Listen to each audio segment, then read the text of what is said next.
meron nga pala akong nabili sa marketplace. Ito. Yan.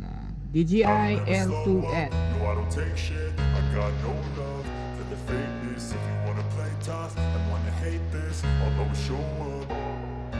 I don't ever slow up. No, I don't take shit. I got no love for the fakeness. If you wanna play tough and wanna hate this, I'll always show up and make a statement. I don't ever slow up. No, I don't take shit. I got no love for the fakeness. If you wanna play tough and wanna hate this, I'll always show up and make a statement. Everything I do so instinctive and so passionate. Every word I move so descriptive like an adjective. I got. Magandang araw na naman po sa inyo mga kabiyahero. At narito ako ngayon sa aking delivery dito sa Minnesota lang, malapit lang yung biyahe ko.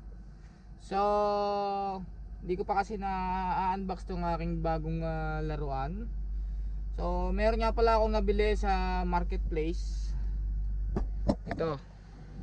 Yan, DJI Air 2S. So, i-unboxing ko siya. Hindi siya totally brand new. Nabili ko siya is marketplace lang. So, yung mga mahihilig sa mahilig tumambay sa marketplace. So, yan. So, nakuha ko lang to ng murang halaga. Nasa 1,000 lang. Ang original price nito is nasa 2,000 plus. 1,800 plus tax, nasa 2,000 plus, ganun something. So kaya hindi ako bumibili ng brand new.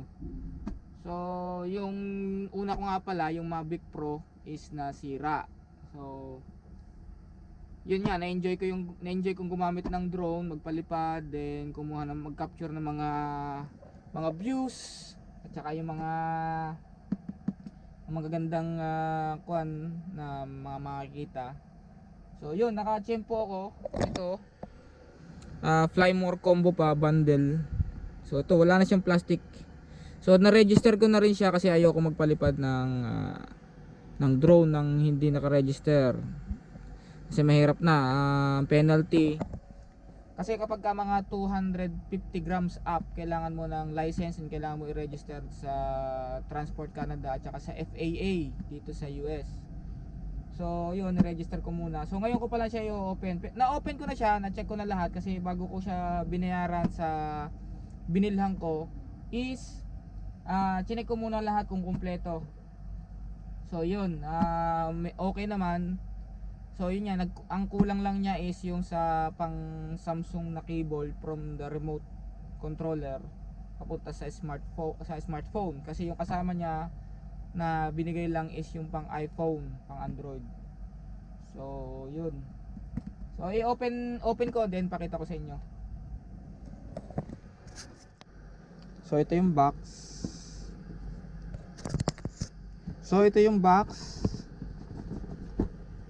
So yan, kumuha na ako ng certificate.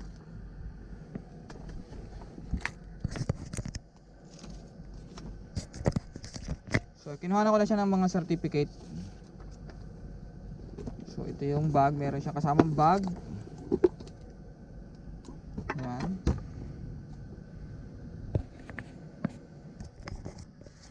So ito yung niya, may kasama siyang bag.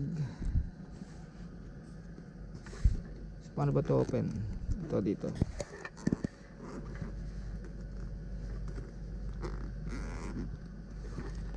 So yan. May charger. Ito charger. Ito yung pinaka drone. So ito yung bago nating laruan, Air 2S. Diba yan? Air 2S. So kompleto, may battery, tatlo yung kasama niyang battery.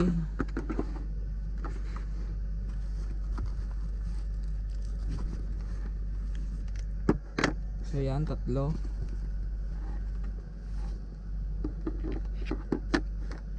So tatlong battery and then yung controller. So natin joystick.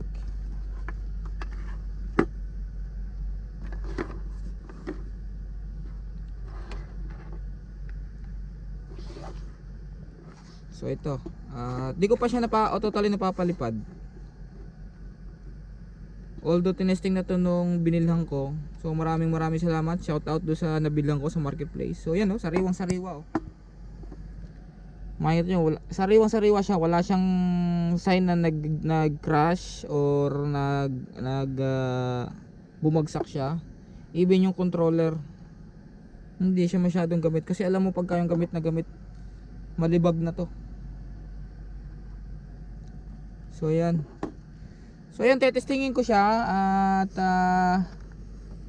yun, idikit ko lang yung ano. So marami pa siyang mga kasama. So ito yung case nya.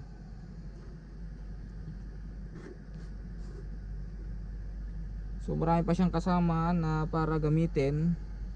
So yun, at paliliparin ko lang to. Hanap lang ako ng tiyempo na maganda yung weather. Kasi hindi rin kasi basta-basta pwede magpalipad. Kasi kailangan check-in mo rin yung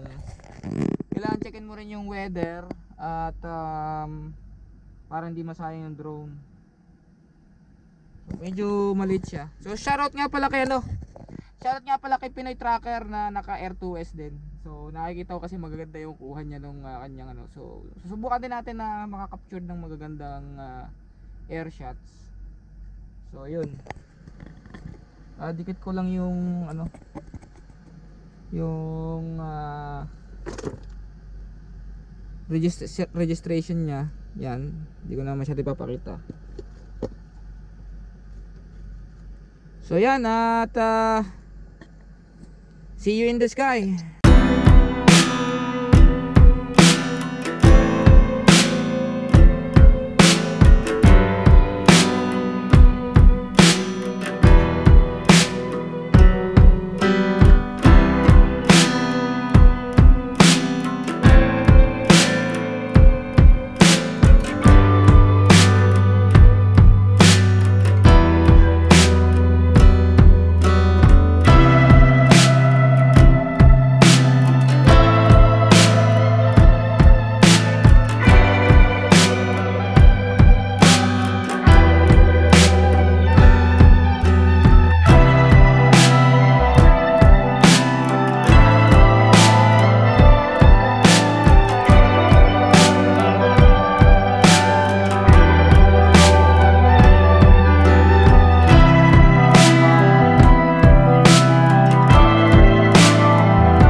Keep safe and keep on trucking.